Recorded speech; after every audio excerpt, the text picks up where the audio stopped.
thought I disagree with you, but I don't. I'm sorry. I agree. Like, we just knew we were opposite sides. Become a little bit easier when you're doing it as a team. Yeah. Just for instance, I was trying to do marriage Pinnacle. One of us was trying to do it by ourselves. It would be a dream. It would be marriage plateau. I mean, like that's something that I always think about them in that situation, and it's so painful to watch because it's such a common thing. Very common. When parents have a child that is constantly sick in and out of the hospital, the pressure that puts on the marriage. Yeah.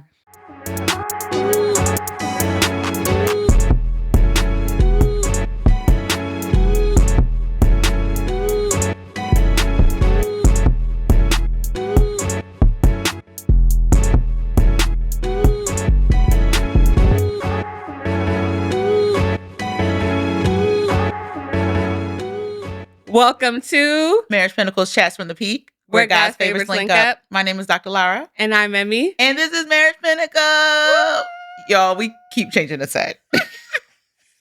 That's okay, though. Every time you see us, it's going to be a different set until we get this figured out. I mean, we're feeling this one right here. I feel a little exposed. It's a little open. But I mean, you know, life is about progression. It is. Boldness. Boldness. Right? Boldness. That's our theme for the year. That's our theme for the year. Boldness. That's our theme for the year. So, yes, Marriage Pinnacle here. We talk about relationships, marriage, and everything in between. And we do that from a clinical lens, a cultural lens, and a little bit of life experience. So if you are new here, welcome, welcome, welcome.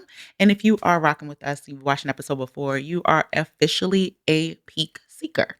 Welcome. So yes, peak seekers, welcome back. We want you to comment, like, subscribe, all of those things. Let us know what we're doing well, what you want to hear more of, and stay tuned because we just have so much coming up this year. This year is going to be so exciting. We're so excited. Yes, like looking forward to it. We don't keep it in the tuck for now, but we got some things coming, and we rocking and rolling. We rocking and rolling. Yeah. So working. You said what? So we working. We working. No, we trying. We working. February was a really busy month for us. We had two events. We collabed on two events. Which was great. Go to our page for recaps. Yeah, we did a Galentine's, and then we were part of a Valentine's Day extravaganza soiree. Two different vibes, but it was just really good to just connect with different people in our community. It was nice. Yeah. And I really liked the Galentine's because we were able to like meet people that watch and people that support. Yeah. And that was just really nice. And we got tell them about the karaoke that you got to vote on. Lara set me up. We had a karaoke, like a girl group karaoke competition. And Lara had me voting, knowing that I'm biased. Very much so. I'm a very biased person. So if there were any people who were on the team. Like my girls. Yeah, and But that's not the only reason why. I really did feel like they ate. But after she watched the recaps, and she was like I might have been just a little bit biased. A little bit biased. But in the moment, I did think they did good. Because they did Spice Girls, you know, and that was like an international hit, you know. But then the other girls did, 702, where my girls at. In Vogue. Yeah. In Vogue was crazy. In Vogue was interesting. Very interesting. Vogue was interesting. But all in all, good time. It was good. We had a good time. So yeah, we just got a lot of things happening in the upcoming months. Just be on the lookout for that. We'll be dropping stuff here and there to let you guys know. But stay tuned. This is gonna be a really, really big year for us for sure. We're so excited. So I think that today's episode. So myself and Memi, I'm gonna tell y'all before we get into the episode, we are, I don't want to use the word safe, but there's just like some topics where like, you know what? We'll just leave that for later. We're going to outsource that. We're not gonna, it's a little heavy, even though we don't mind heavy, but like we want to do what's like comfortable, what's in our house, right? And so when we were thinking about the episodes, actually it was an internet chokehold that kind of like threw it out there for us. We're like, yeah, we did have this written down as a topic to discuss, but we was like pushing it off. And I just think that like marriage, like we always say, is work, right? It is not easy. There are times when you are absolutely head over heels for your spouse. And there's some times where it's just like, I feel you. I feel feeling you too much. Like, we're not really here with it. We're not locked in. Yeah. I'm here, but we're not locked in. Yeah. And then there's sometimes it's just run of the mill. Yep. You know, it's middle road. You know, one thing my pastor say, he don't even say about relationships. He actually uses this analogy for like the Bible. He was like, sometimes you are just in the Bible and you're just like, oh my gosh, I didn't never see this before. And He's like, and sometimes it's oatmeal. Yeah. It's just like you do it because you have to. And you do it and you get the sustenance you need out of it. But it's not like meat and potatoes. You're not enjoying it. It's not like yeah. And sometimes that's marriage. Sometimes it's just kind of just coasting. You're just coasting. Yeah. And that's not a bad thing. It's not. But then sometimes you are just like, I ain't feeling you. I'm done. And I don't know if I want to be here. Yeah. Like that's like the 1 foot out. Yeah. 1 foot the 1 foot in. So it's not divorce just yet, but it's not just divorce. Like your mind is like, yeah. You know, and I think that's important to talk about, you know, for individuals who have been married 10 plus years. Yeah. Bound to happen. Right. And that's not a bad thing.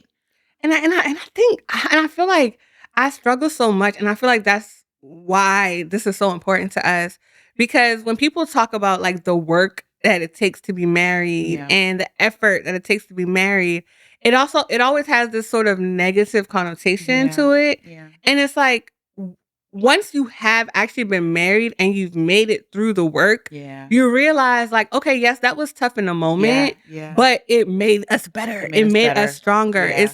You're building your muscles, right? To be able to get through harder stuff down the line. Yeah.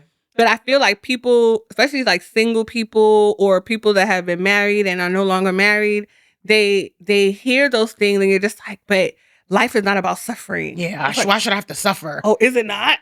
Bro, let me tell you something. Life is not about suffering? Oh, I didn't know that. Can't relate.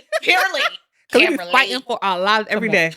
So it's fighting for my life. So if you're fighting in just everyday life, what makes you think marriage is not going to be the same thing? And it's going to be a piece of cake. It's not. It's really not. It's not. It's two people, completely different backgrounds, completely different upbringings, completely different perspectives of life, completely different views on life, coming together to say, we're going to make this work. We're going to do this together. Yeah. And it's just not.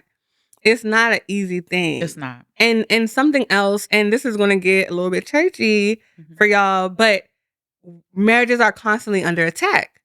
Period. The enemy is always trying to find a way to cause division. And not even in marriages, but in anything good in your life. Correct. Anything good, anything healthy, anything happy, anything whole. Yeah. So that could be friendship. That could be a good job. The enemy is always finding ways to chip away at it. That's it. So you constantly have to be prayed up. You constantly have to be secure. You constantly have to be actively working. That's it. To keep these things together. And having God or whatever religion, whatever your religious basis or whatever your belief is, taking that along with you. Correct. Right? Yeah. And I couldn't have said it better. Yeah. You know, for us, you know, that foundation, having Christ as our foundation has been the reason. Because it's solid. It's something solid. It's something solid to stand on. It's a belief. It's a faith in something that is larger than you. Way larger. You know, and I was having that, like, when I was in the car, when I came here in the car, marriage night was the other day. Yeah. at the well at Lara's church, and she invited me, and it was amazing. Yeah. We had such a great time listening to other couples ask questions and talk about their relationships and their marriages. But one thing that I took away from it was that marriage is so much bigger than than you two that is in it. And I think that is like what our mission is completely built off of. It's like when we say that healthy marriages build healthy families and healthy families build strong communities, that is the larger mission. So if you're in a marriage and you're letting every little thing pull you apart and pull you away and cause division and cause strife, you're being small-minded. Yeah. And like, this is, you know, probably controversial. People probably don't want to hear it. Yeah. But to me, that's small-minded. Yeah. Because if you think about it, as we're sitting here, we are descendant from generations, right? Like we have ancestors from great grandparents, right? Mm-hmm. And they felt like, hey, we're going to come together and we're going to create people. Mm-hmm. And they just continue to do that, to create. And that's why we're here, right? And so when you look back, there are people that talk about generational curses and all those things. you are supposed to look at your marriage as whatever has come before you. Anything negative, we're breaking that and we are re-establishing a new generation. Yeah, that's good. Right? So I look at my marriage like my children are going to grow up in a healthy home. Yeah. They're going to see healthy love. They're going to see a healthy marriage. Yeah. They're going to see a family that fights for one another. They're going to see a mother that lifts their father when they're down. Their father lifts their mother when they're down. Right? And they are now going to go in and have an idea of what a healthy marriage looks like and going to recreate that. And then they're going to show their children that. And they're going to show their children that. So when you look at it that way, you look at it like, I'm not going to go outside and be like, oh, he's kind of fine. Yeah. Or I'm not going to go and be like, because I have a larger mission in mind. Yeah. Right? Yeah. So it's like, I feel like that is what Marriage Pinnacle stands on. So when, and I feel like that helps to push us through, right? Like when things get hard for us and when we're like getting discouraged, it's like there's I'll be going down a rabbit hole. Our mission is so much bigger than us. Our marriage is bigger than us. Yeah. So I feel like we went the opposite way. I feel like I think that was so nice. Yeah, we definitely we're gonna bring it all the way back down. We're gonna come back, yeah. But I think that was such a good. I think we needed that, Memi, because I really do feel like a lot of times, and we say all of that because we're fighting for it and we believe in it, but we also never want to minimize like people's experiences, right? We understand like. It is not a good feeling to be somewhere where you are constantly not happy, right?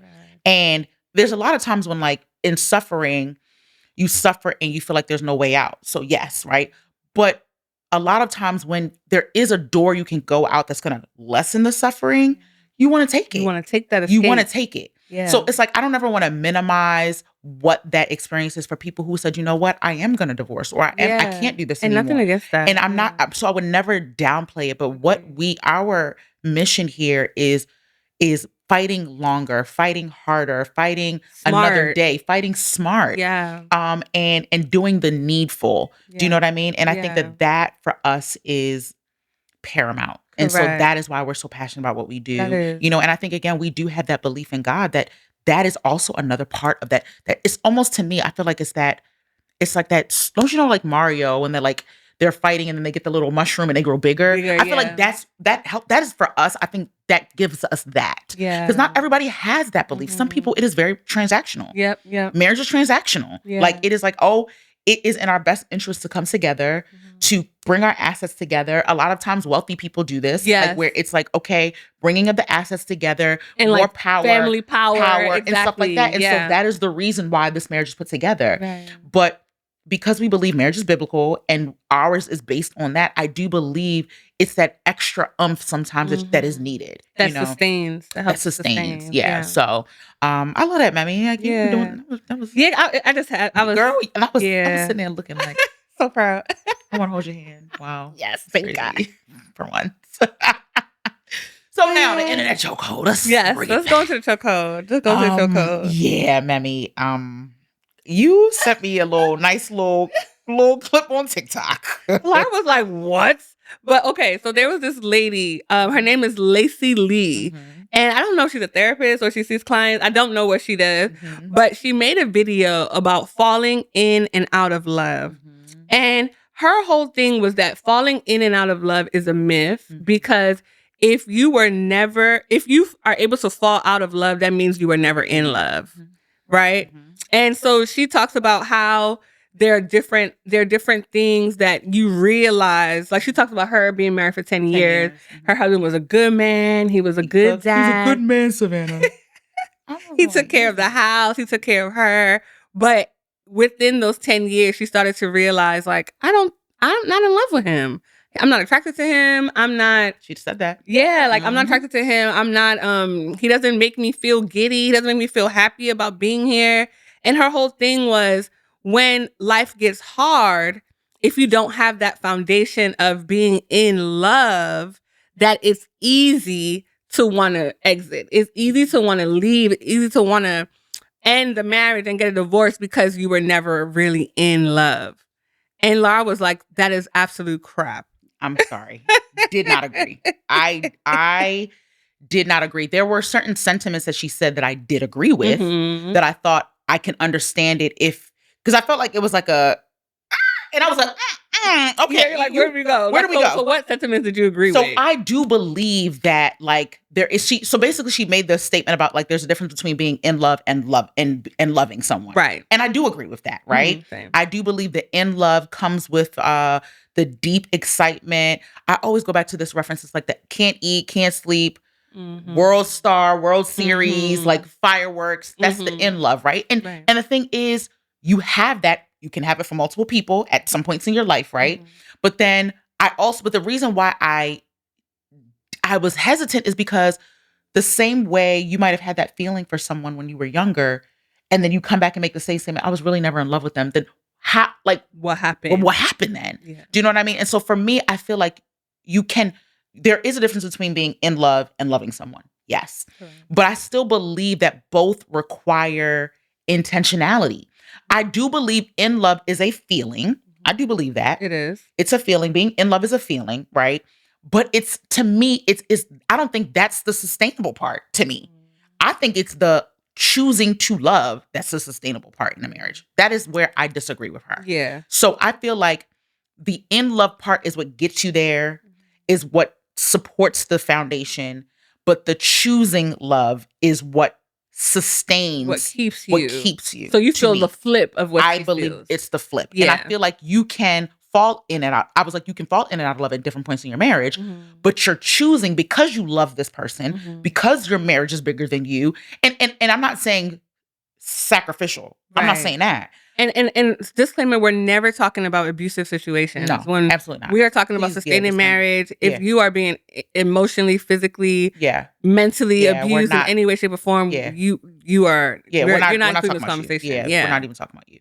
But what I mean is that like that choice is what keeps you when I ain't really feeling you. Yeah, it's the choice. It's not the love. But I'm in love because he's fine. How many? Yeah, that is so fleeting. It's fleeting. I thought I disagree with you, but I don't. I'm sorry. Like, I agree. Like, we just knew we were opposite sides. I came in here like, okay, good. We're going to have alternate, and I was like, nah, because that's so true. Yeah, like it is. Looks is not going to get me through the hard thing in life. And unfortunately, she was using it because she said, "Oh, the emotional intimacy. This is and then she said the attraction. And I was like, that's the main. That's thing. it right there for you. Yeah, you probably. And again, this is me completely assuming she's had other videos that I did not watch, so I'm only going based off this one clip.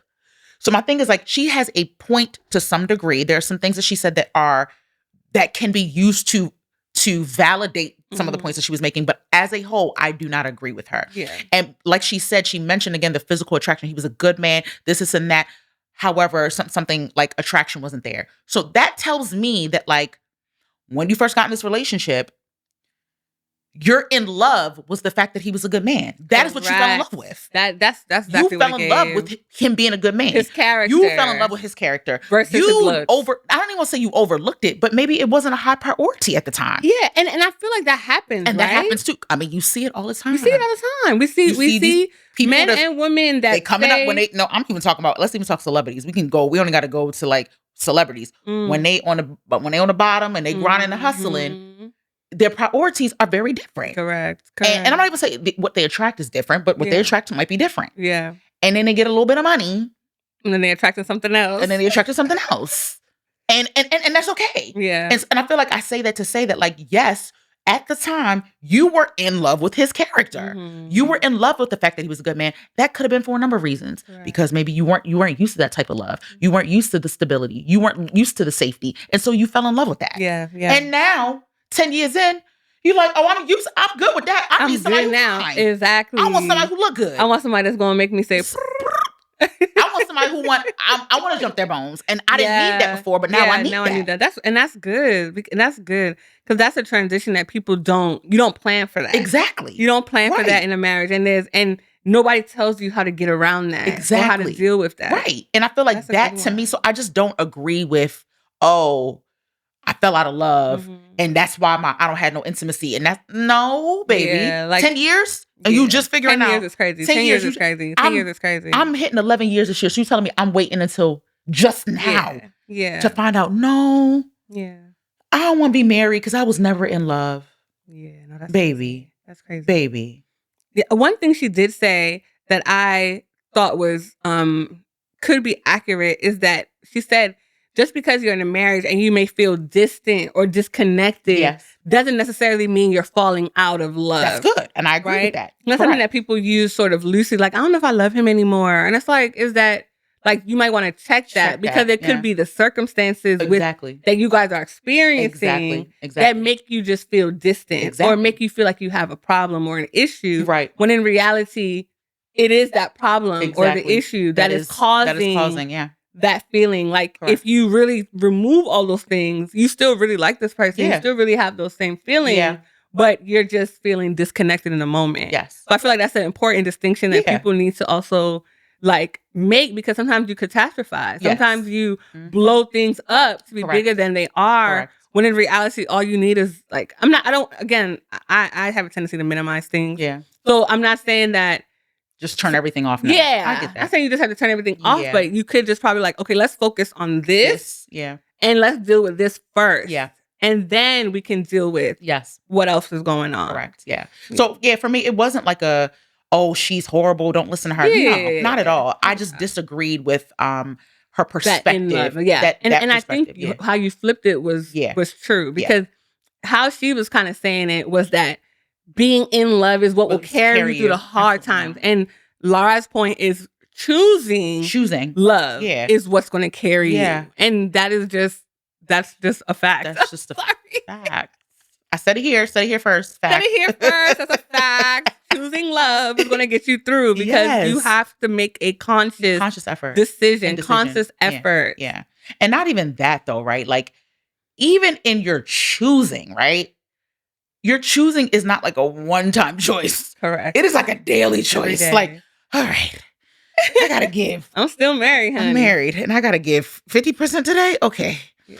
I need to give 100% tomorrow? Like, it is a choice. Like, okay, how much am I giving of this to say that this is going to work? Yeah. And to me, and I think that's what we say, like I said, without overgeneralizing it, when people reach a quote-unquote breaking point, one person is doing it, and the other's like, I'm tapped out. Mm-hmm. I'm tapped out. Mm-hmm. So that extra that is needed for us to say, all right, we're going to fight another day is just not there. Yeah. And like I said, there are so many factors that influence this, right?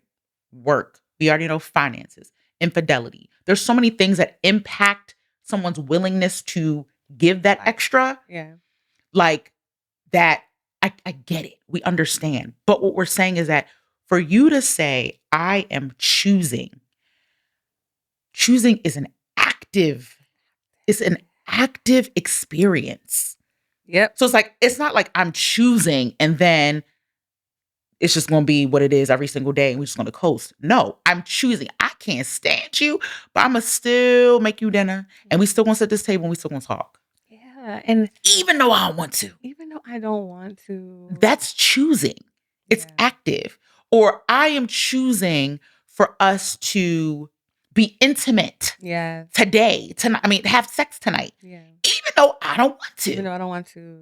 You've hurt me, but I'm choosing outside of myself to do this thing because I want this to work. Yeah. Do you know what I mean? I feel like that is, I'm not saying it's lost, but I feel like that's a piece that people don't understand. And unfortunately, when you are so far gone, it is hard to say, you want me to do what? It's hard to get back to that. You want me to do who? Because by that time, the ego has now... Oh, the pride. The ego and the pride has now risen above everything else. Yeah. Everything else. Because now it's, you were wrong. Yeah. And if you don't apologize... Yeah. Like, I told everybody knows that I'm right.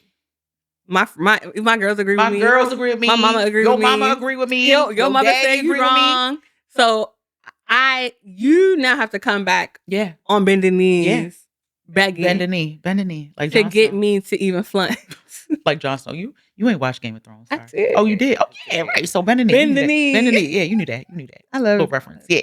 But still, and I feel like you're right.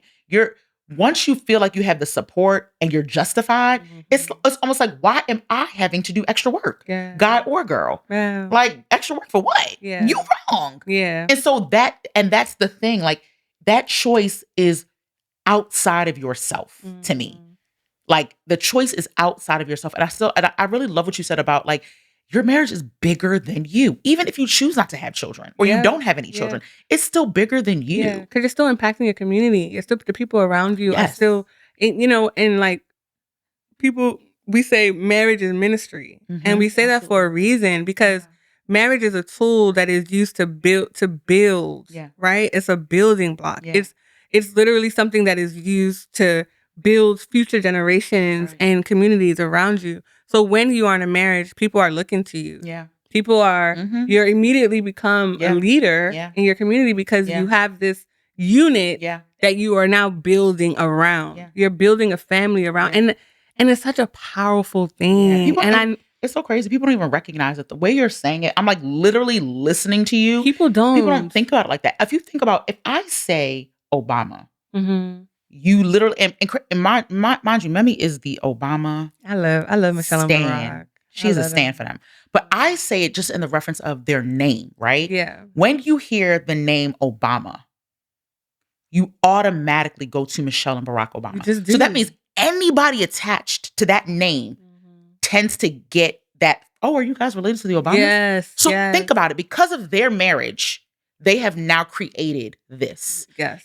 And you can say that for any family. I could say, oh, do you know Oladapos? Oh, are you related to Memi and Dapo? Like, that is the tool of your marriage. Yeah. And obviously there will be some on a smaller scale, but then obviously there are some names that carry power. Yeah. You think about, it doesn't matter that Melinda and Bill Gates are not married. Yeah. Them together, what they did, it is powerful. Yeah. Do you know what I mean? And so I feel like that, just you saying that is like, people don't understand whether it is on a small scale or is on a large scale. It is in your local community or it is global. I think about my parents, when you say the Danians. Yes. In absolutely. Parents, like automatically. the impact that my family has had in just our very small. And that's it right there. So it's like, I look to that, like, people know my family is, they're always going to be there. They're going to be ready to serve. They're going to be ready to help. Yes. People know that. And then my brothers, you call them, they're ready to carry chairs, bring anything for you. That's what my family, I feel like in this community my family is known for within our community. And I love that, right? Like, I love what they have been able to build. Yeah. And I feel like we have become a little bit desensitized because of what you see on social media, what you see in celebrity culture. Yeah. There's a lot of single parent families, and we still love them the same, and they still have their roles in our community. But I think when people see that, they think like, oh, you can just do it like that. Why do I need the other side? Yeah. Why if I'm miserable, I can just do it like them. Do it like them, because there are very people that are grew up in single parent families and have single parent families of their own that are doing incredibly well and still doing things for the community. Yeah. And we're never knocking that, right? We love that. We love to see it. Yeah. But we do understand how things become a little bit easier when you're doing it as a team. Yeah. Just for instance, if I was trying to do marriage Pinnacle, one of us were trying to do it by ourselves. It would be a dream. It would be marriage plateau. It would be marriage plateau. Marriage stuck on one level. Because what? Yeah. Two are better than one. It's just easier to get things done. It's easier than Lara can handle the things she's good at. I can handle the things that I'm good at. Yeah. When she's feeling discouraged, I can encourage her. Absolutely. When I'm feeling discouraged, she can encourage me. Like, that is what propels us to continue to move to the next level and continue to want to fight another day. Absolutely. And for us, that is what marriage also represents. It represents you have two people, right? Just the simple fact of like having two incomes. We know not every marriage is a dual income home, but in a home that has dual income, you're able to do things twice as fast. You're able to get places where you want to go twice as fast. Yeah. Versus just one, right? So there's power in numbers, and that is the power of a marriage. Yeah. And so I think when people downplay that and act like, oh, marriage is just a piece of paper, or marriage, why does the government have to justify what we got going on? It's like, come on, guys. Yeah, come on. Like, come on. Think of it outside of yourself. Yeah. Marriage is a tool to build future generations. And when you look at it like that, you look at what you're pouring into your children and what they will now pour into their children, and so on and so forth. Yeah. So that's That's what we got. Child, we was on our high horse. We was preaching today, child. Ooh, child, let's get off the soapbox. Yeah, let's get off. That's the little internet show called. What does falling out of love look like? Let's get to the real, okay? What does falling... I mean, yeah, I think that... Is it normal to fall out of love? To me, yes. You think so? I do. In and out of love. In and out of love. So to me, I think using at least my frame of reference, right, as far as times when things are like peak, valleys, right? I feel like at the valley level, your love might not be the same. It's not gonna carry you as far. It's not gonna carry you as far. I'm dragging the book bag, okay? Dragging it. Dragging it. Like, I guess. Come on. Let's go. Where we going? Just let's go. But when I'm at the valley, it's like we squats, all that. Right. We can do all that. We at the peak. We're at the peak. But I feel like, when I say in and out of love, I just mean, at least for me, I mean it more from the perspective of I ain't banging with you right now. Yeah. So my love for you might be at like a 2. 2 on a scale of 10. On a scale of 100. Yeah. I'm joking, all right. Not 100. But like, and I feel like 100 is crazy. Yeah, that's actually outrageous. But like, but what I do think though is that staying out of love can lead to divorce. Correct. Yes. 100%. Yes. So agree with absolutely, that. Yeah. You choosing to stay out of love and not find what it takes to get back in love absolutely can lead to divorce and things like that. Yeah. But I do believe that there are times, like we kind of talked about earlier, where based on what we got going on in our current state of life, the stress I'm under, the stress you're under, the age our kids are, things that are going on with our parents, things that are going on with our siblings, things that are going on in our community, things that are going on with work, all of this pot now are thrown into the pot. Yeah. What's going on in marriage? It's just like the one little thing. It's just like, I ain't feeling you right now. Yeah, and it's easy. To not pour into that or focus on that because all the other stuff is going around. Exactly. So the marriage is like, it's just like this. It's like he understands. And then mind you, or she understands. And it's like, well, actually, I still have my needs. Yeah. And we're not talking about sexual needs, right? No, I have my intimacy. I need my emotional time with you. I'm not connecting with you. Yeah. We're roommates at this point. And 2 ships passing in the night. Come on now, back and forth for a long time. Yeah. And I think that is normal. Yeah. But I think being prolonged is where it gets dangerous. Yeah. To me. Yeah. Is where it gets dangerous. But I don't think it is necessarily a bad thing. And I think it's normal. You think it's normal? Yeah. Like, and there are some people who like their duration of in and out of love is like a day. I want to feel you today. But I'm back on it tomorrow. But there are some people like that took some time. Like I know from Tella and I, right? When we at the early stage of our marriage, I'm talking about years 1 through 3. We didn't live together. Yeah. We lived apart. He was in Michigan and I was in Philadelphia. And that was tough because we did not establish our communication. And we talk about that all the time on the podcast. Anything that we talk about, it's going to tie into communication in some type of way. Is so important. And if that at the bare minimum ain't good, I love you. What else you got? Yeah. I love you, yeah, but am I in love with you right now? I don't even know you for real.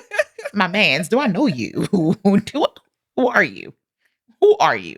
And I think that is a stage I can vividly remember as just like, I love you, but I ain't feeling you. Yeah.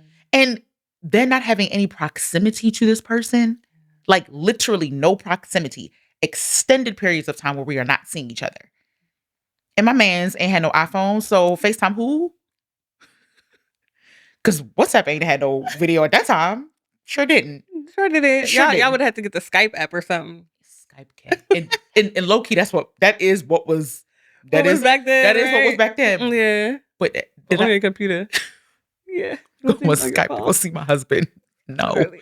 So all we had was talking. Yeah. There was no like, so it was difficult. It really was. It was hard. And so I would say that was a point I could say that, yes, there was a falling in and out of love. However, as difficult as it was, I go back to what I said in the inner chokehold. It was a choice. It was a choice. It was either like, I'm going to stay here and we're going to figure this out, or we're not, or I'm not. Because again, I think it's still a personal choice. You have to make that choice and your partner has to make that choice. Because the minute one of y'all checked in, it's like literally carrying dead weight. Yeah. Do you know what I mean? Like if we're both not saying we're in this to make this work, what are we doing? What are we doing? You know? And so I feel like I had to make that choice. Like, Lara, like, you here. You gonna figure this out. You know the man that you married. You know he is gonna give you 5 to 10 words. And you're gonna take them and you're gonna you're gonna extrapolate everything that he was trying to say in them 10 words. And I think, like I said in the beginning, that is difficult because you just like in La La Land when you get married. Oh my gosh, we married. Like, I'm so happy We're here. just gonna be talking all the time. When we was dating, you knew the man that he was going to give you a little bit. Yeah. That was it. You know, and I think that like I was one of those people who, when I first got married, it was like that, oh, all of these things are going to change. Yeah. You know, and I'm not even talking about bad things. I'm just like, oh yeah, because we're married, our communication is just going to like get better. It's just going to automatically. And it was just, what changed except the day? The day of the week changed. That was it. That ain't how this works, girl. It is not how it works. It requires you to be intentional. It requires you to water. It requires you to think outside of yourself.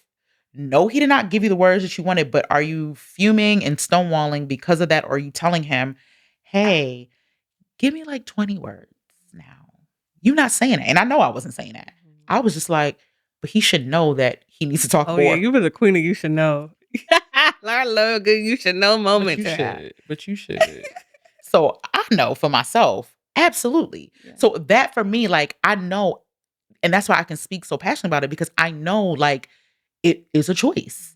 It's a choice. So for me, that's my thoughts. Yeah. Mm-hmm. Yeah. I for us, I feel like around the time of trying to have the second child, that was, I think, one of our most distant moments. And I think for me, like the concept of falling in and out of love is really hard for me because it's like, I really love him. So the idea of like not loving him anymore is like, I don't know if I could go that far. Like I can't, you know, but I do agree with you when you say it is normal. But I think for me, I'm just so obsessed. So it's like, the most I can choice. Like it's actually, I ain't even about to go down this rabbit hole about how we be working. You all up under him. Like, girl, can we go work, please? This is why they don't come with us to events. Continue, please. Go ahead. Lara's always like, Memi. Get up. Like, we're supposed to be talking to other people. I'm sorry, we digressed for 2 seconds. You live with him. Like, you just saw him 2 seconds ago. Can we go work, please? Continue, please. Please. Sorry, y'all. I'm sorry. I'll be pressed. So when I see stuff about falling out of love, I'm just like, what's wrong with y'all? But you're weird. Y'all are weird. But I get it. Yeah. Like I felt like around that time when I wanted a child, I think from when Daya was like 2. And Dapo was like, we have so many things we need to do before we can do that. Yeah. And I'm just like, yeah, but those things will take care of themselves. You sound like African mom. Like those things, they'll be okay. That's okay. Because I didn't want my kids to have a big age gap, you know. And I didn't want to keep getting older. I still wanted more than 2 at that time. So I'm just like, it's never too late. Beyond too late right now. So I still wanted 3 at that time. So I was like, I need 2 years in between. Like my mom had me and my brother every other year. Yeah. So I'm just like, we can do something similar. Yeah. And so he was just like, no. And so I felt like he was depriving me. Yeah. And he was withholding my children. He was withholding what I needed to have these babies. And so when he was ready, my body was not. And so that was so hard for me. Because I'm like, when I was ready, when my body was ready, You was playing games, and now now you ready, and my body's not ready. So it took us like over like about a year and a half of trying. And that entire year and a half, I had so much resentment towards him. Like I felt every time I would get the negative pregnancy test or my period would disappear for 3-4 months, I would just be side-eyeing him. Like I try to tell you, you try to have sex, right. Don't touch me. Not happening. Don't touch me. Not at all. I was just completely tuned out. And the one thing about Dapo is very protective of his feelings. At least from I noticed he could tell me if I'm wrong or right. But I feel like if I'm pulling away, he'll do the same. So it's like I'll notice if I'm like I get kind of crazy before after that week in between ovulation and period. I'm a little loopy child. My irritation is through the roof. Don't talk to me and I always know when I start going off on Tiwa. I'm just like, okay, my baby girl. You know, Tiwa gonna be in your face, child. But I'm like, go sit down. You be like, let me check the ovulation. Let me look at my. Let me open my app because it gotta be right something. On the money. Right on the money. Yep. Gotta be it. And I'm always like 2 days in before I catch it. I'm like, ooh. I gotta calm down. I just gotta go lock myself in the room so don't nobody catch so nobody don't feel my wrath. Don't feel the wrath. So when I catch myself, I notice Dapo start pulling away too, and I just be like, "Here we go." So it's all that does is that we just kind of pull and pull and pull until one person decides to bring it back. And I won't say it's always me. Sometimes it's him. Sometimes he just be like, "Bro, like what's going on with you?" And then sometimes I'll just be like, "Okay, I know I've been acting a little distant, and this is why, you know." But for that in that season, it was just distant. And I call that our ships passing in the night season era because we would literally go to work all day, come back home, somebody would go pick up Daya, either me or him, and we would just get home. And that was when we was all working in the office, so we would all get home like around 7. Daya's in bed by like 9. And after that, he's in the basement, I'm in the upstairs, or I'm in my living room, and we just do it again. And on the weekends, that's when our schedule is so busy. We're always out. We're always going somewhere. We're always doing something. So it's like that connection we were not connecting. And it wasn't until I got pregnant with Tiwa, thank you God. And then I had a very difficult pregnancy with like extreme nausea the whole time. So I'm just on the couch. So nobody can talk to me. I'm not doing nothing. I'm not active. I'm not engaged. So that's almost 2 or 3 years out of our marriage where I just felt like we were just not connected. And it's like, I always felt like I loved him. I always felt like I would do anything for him. I always felt like I would find my way back to him. But that time, it was just, that's how I felt. He could probably very well feel different. But I just felt completely removed and disconnected. And I don't think it was until our kids were a little bit older that we started to put more effort in. And we would have our sprouts of time, like, okay, like, babe, let's go on a date night. Yeah, it wasn't just like, it wasn't just like, it wasn't all terrible. People were just like, dang, I ain't doing that. It wasn't 2-3 years of just complete awfulness. There was always spurts of things in there, but it was still that underlying resentment that I had to let go of before we were able to move forward. Because I had that resentment towards him, and it wasn't until I had the baby and started to see everything go well that I was kind of okay. All right, I guess. Like you lucky she came. You lucky she finally decided to show up. You know, I get but that. you know, and so it's those like for me that was kind of my experience with like falling out of love or having that like desert moment in the marriage. But we got through it. You know, we've been to couples therapy a couple of times and worked through different issues that we've had. And just to and for me, I always look at it as like a tune-up. Yeah, because absolutely. We are 12 years. Yeah. 12 and a half years, going on 13 this year. And I just feel like that it's hard to make it this far without wise counsel. Yeah. For sure. Without a lot of prayer. For sure. Without seeking help when you need help. Absolutely. And being able to say when you need help. Absolutely. So what do you think, Memi, causes like what causes couples to fall out of love? Yeah. So like in just examples that we've talked about, right? Like you talked about lack of communication, absolutely, lack of connection, lack of intimacy. Absolutely. For me, it was feeling betrayed. It was resentment. It was, you should listen to me. Yeah. Right. Yeah. And then you also have things like unmet expectations. Yeah, that's a big one. Right? Like you get married and you're like, I thought it was going to be like this, but it's not. It ain't like this. Oh, but it's not. But it's not. Or you gave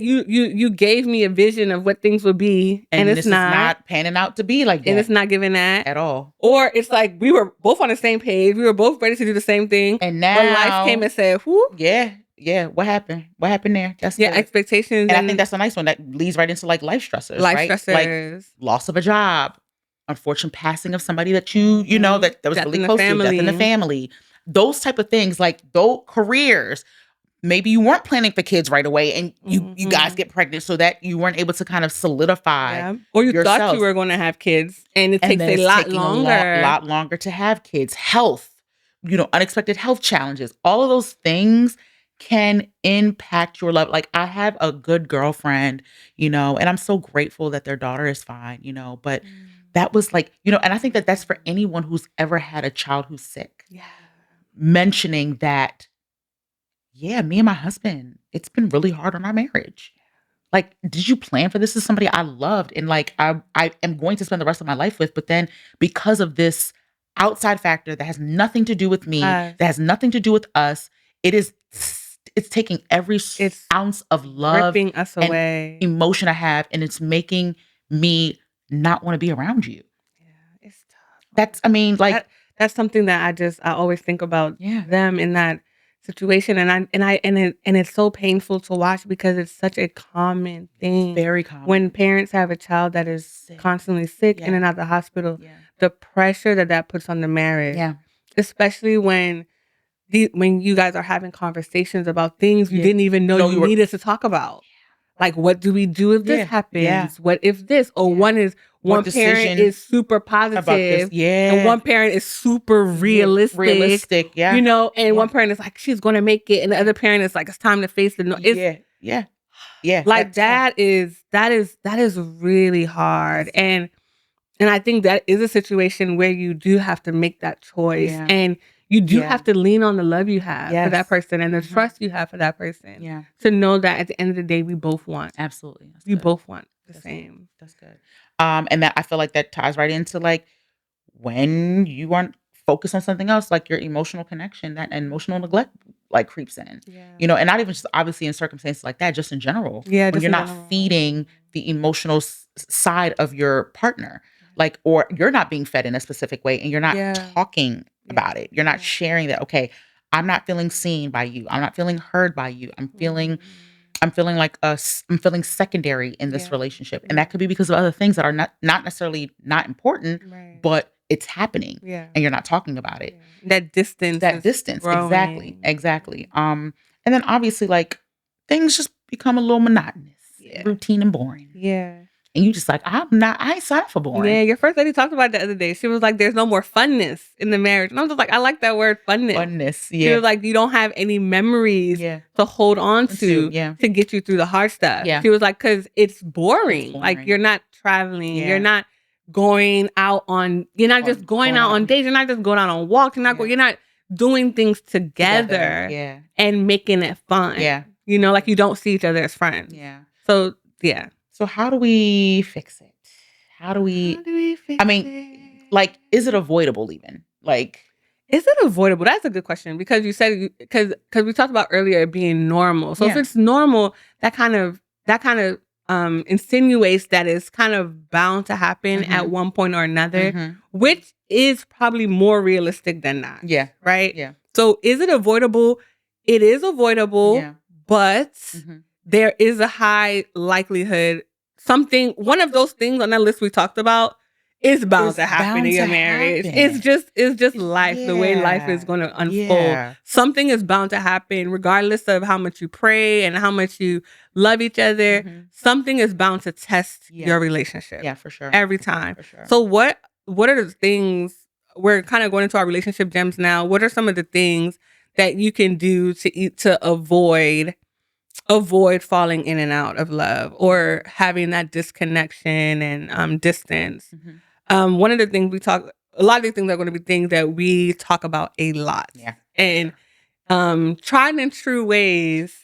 Come on now. Tried and true. Battle tested ways to stay connected with one another at all times. And one of the things that we love to hear people do is having check-ins. Yeah. So it doesn't have to be every day. Yeah. It doesn't even have to be weekly. Yeah. But just having time where you're able to check in with your partner. Yeah. We approve and we always recommend date nights. Yeah. So I feel like that's just the most natural and fun, interesting way to do it is having monthly date nights or bi-weekly date nights. It shouldn't be more than a month. It shouldn't be anything more than, you should try to get out every 30 days at least. Try to get out. Just try. That is our recommended dose. That's a recommended dose, yeah. That's what the doctor ordered. That's what the doctor ordered. The doctor ordered once every 30 days. And I think that, but I think even along with that, so the intentionality of a date night is the intentionality of the check-in, right? The check-in has to be like, we are checking in. How are you doing? Not how are we doing day to day. So like that's happening every day. How was work? How was this? Blah, blah, blah. Right. But we're talking about like what's the health of our relationship right now? Are we at it can be like a hot, medium, cold. It can be a scale 10 to 10. It can be a 0 to 10, 0 to 5, wherever. But there should be an intentional check-in of like, how and where are we right now in our relationship? And then if that number, if we have determined that a 7 is our safe number. Anything 7 and 10, we're good. Right. But if you're like, I'm feeling like a 5, and you're like, well, I'm feeling like a 7, then that's something we got to talk about. Why are you feeling like a 5? And what can we do and it could just be like, oh yeah, I'm just overwhelmed with work, it's impacting this, blah, blah, blah. Yeah. And at least you've talked about it. But to go a long stretch of time without doing that, and then now things have now compounded, it's problematic. It's problematic. Yeah. Agreed. Yeah. So also, we would say that intentional connection. And that's in every way. So that is the quality time. It is the touching. It is the sex. It is the devotionals, the couple's devotional. It's all of that intentional connection. Yeah. Speaking and filling your partner's love tank. Yeah. It is that's what we're talking about here. Very and the intentional part is so important because we talked about our love languages and our husband's love languages all the time. And it's kind of like, Zappos acts of service, if y'all don't know. And I'm physical touch and quality time. And I feel like, and I'm constantly like, oh dang, he is acts of service. I ain't done nothing for him in a long time. Because it's like, I have to go out of my way to do something to let him feel that. Yeah. So, absolutely. And then obviously we're not going to say it enough. You gotta talk. Communicate. Talk to me, girl. I really want to see. Okay. You see how I didn't even know what song that was at first. I started off wrong. Come and talk to me. I really want to. Yeah. Okay. It's crazy. Wow. I might want that edited out, but not. Maybe not. That's crazy, Anyway, but yeah, so communication at all times. We always want to plug. If you don't know where to start, grab a deck of our communication cards. 101 chats to reach the peak. Get it. We got dating and engaged. We got married. Come on now. It's going to get you right every time. Nobody can come to us and tell us that they struggle with communication. Yeah. You should not tell us that. We got 101 starters for you. And if you need more, we're going to get you the expansion pack. All of that. The questions are so good. Like, I will not stop singing that. They are. The questions are so good. They're so insightful. Even when we have our chats on the street, people are like, these questions too deep. Wow, deep. Can we get an easy one? Can we get an easy question? Because we're not here to play. Like, talk. talk about it. You just don't want to do it on camera. We get that, but still talk. But and then also manage your expectations, right? And I think this is a one that a lot of people need to hear. Yeah. We need to be able to give each other grace. Number one. Yeah. If my husband has a whole bunch of stuff going on, we were talking the other day, and I was like, he's like, Lara. I was like, but you don't. He was like, but Lara, I'm tired. He's like, you know what I do every day, and I was like, I can't even lie. You're right. You're running around a lot. You're taking our kids to swimming. You're doing this. I was like, you know what? You're right. So it's like giving grace, and like it might not happen right now, but in due time. And so I do feel like manage your expectations. You can't want the world and you And it's not possible. It's not possible. And we also talk about managing expectations in the way of understanding that just because you envision this thing, you have to understand what reality is also, what reality is going to look like, and mesh those two ideas. Absolutely. If you thought like, oh, in year 7, we was going to be in our mansion and interest rates are now 8%, like, guess what that means? What that mean? You gonna wait a little bit. That means you finna wait. And I'm talking to myself. Like, that means you finna wait. Right. So it's like being able to adjust your expectations and not let that become now a stressor on your marriage. I love it. And then obviously working on yourself individually, right? So there has to be, marriage is not, it is a very active experience, but it's also very personal as well, because your marriage is what you make it, right?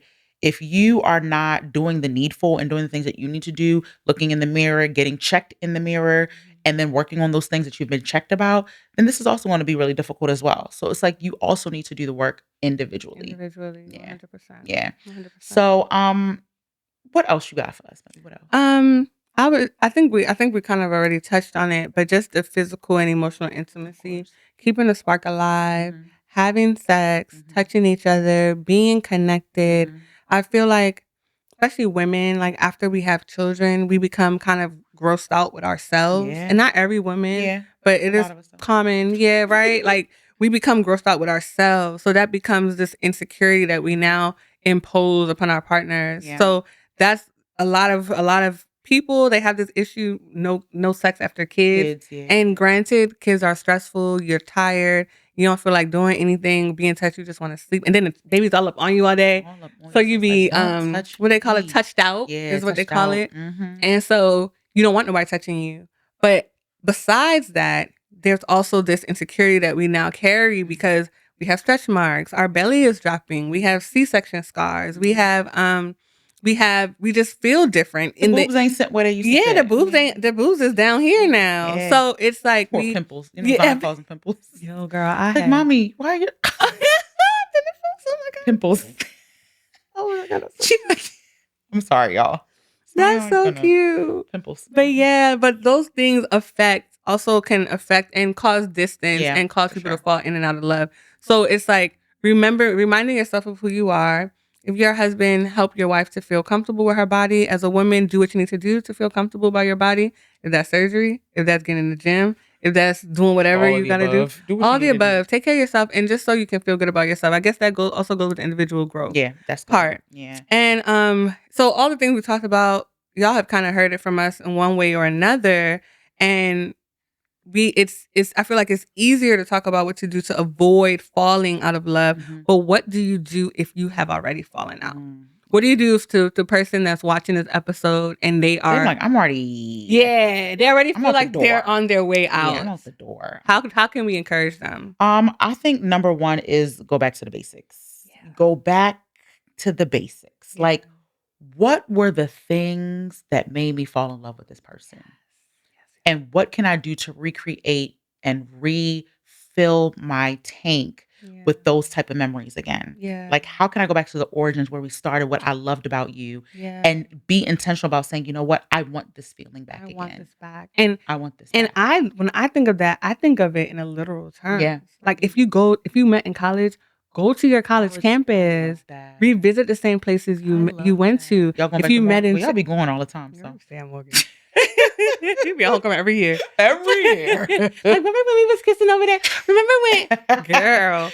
So if you met at church, go back to church. If you met at a restaurant or if you went to the club, some people was too old for the club child, but go out. Do those things that you used to love doing. Yeah. And just like, I feel like as we get older and we're pushing 40s, it's like we're like, oh, we got to be more. Not me. Not me. I'm talking about us. I'm talking about y'all. You talking about y'all. You can't talk about me. Continue, please. Oh my God, pushing 30 over here. Yeah.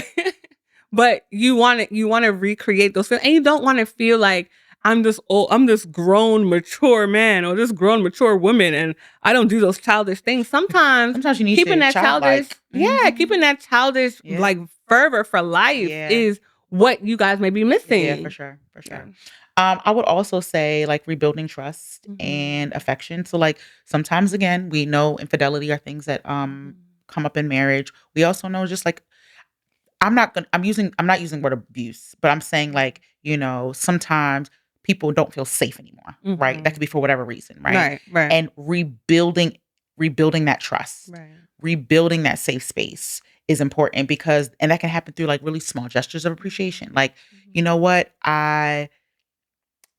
Infidelity might have been an issue with something that happened in our marriage, and I'm going to do whatever I need to do to affirm you that this is never going to happen again. Correct.